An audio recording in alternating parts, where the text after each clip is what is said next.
Youth connecting India में आपका स्वागत है। भारत में गंगा नदी का न सिर्फ सांस्कृतिक और आध्यात्मिक महत्व है, बल्कि देश की 40% आबादी गंगा नदी पर निर्भर है। 2014 में न्यूयॉर्क में मेडिसन स्क्वायर गार्डन में भारतीय समुदाय को संबोधित करते हुए प्रधानमंत्री नरेंद्र मोदी ने कहा था कि अगर हम इसे साफ करने में सक्षम हो गए तो यह देश की 40% आबादी के लिए एक बड़ा वरदान साबित होगी। अतः गंगा की सफाई एक आर्थिक एजेंडा भी है। इस सोच को कार्यान्वित करने के लिए केंद्र सरकार ने गंगा नदी के प्रदूषण को समाप्त करने और नदी को पुनर्जीवित करने के लिए नमामि गंगे नाम की एक एकीकृत गंगा संरक्षण मिशन का शुभारंभ किया था। गंगा की सफाई के लिए बजट को 4 गुना करते हुए 2019-20 तक नदी की सफाई पर 20,000 करोड़ रुपए खर्च करने की केंद्र की प्रस्तावित कार्य योजना को भी मंजूरी दे दी गई और इसे 100% केंद्रीय हिस्सेदारी के साथ एक केंद्रीय योजना का रूप दिया गया।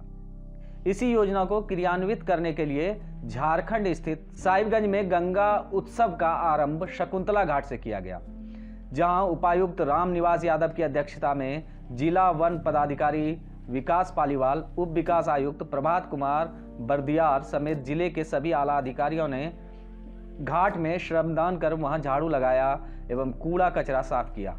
गंगा उत्सव सोमवार से बुधवार तक आयोजित किया जाएगा। इस दौरान उपायुक्त एवं अन्य पदाधिकारियों ने वृक्षारोपण भी किया।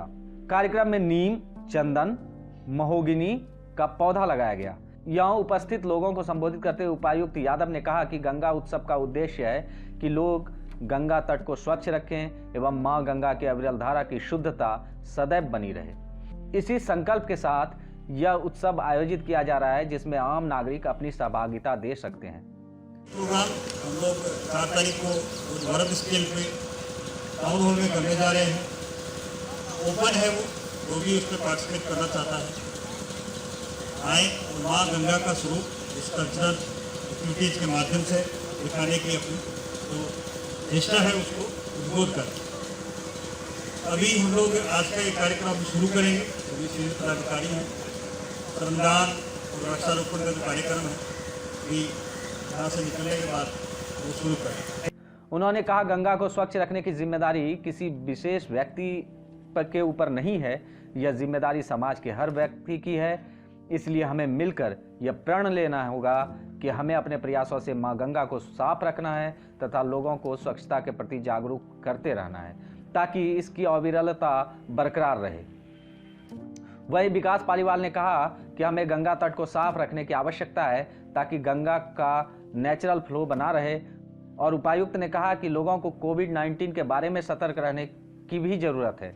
उन्होंने कहा कि हमें लापरवाह होने की जरूरत नहीं है, सदैव मास्क पहने, फेस कवर करें, विशेषकर सार्वजनिक स्थानों पर जहां भीड़ भाड़ का इलाका हो वहां कम से कम लोगों के बीच 2 गज की दूरी बनाए रखें, अपने हाथों को नियमित रूप से साबुन से धोते रहें और साथ ही साथ सारे उन प्रोटोकॉल्स का पालन करें जो सरकार के द्वारा कोरोना के प्रसार को रोकने के लिए तैयार किया गया है। ऐसी ही जरूरी और लेटेस्ट खबरों के लिए हमारे साथ जुड़े रहिए और हमारे न्यूज़ चैनल को लाइक, शेयर और सब्सक्राइब कीजिए। धन्यवाद।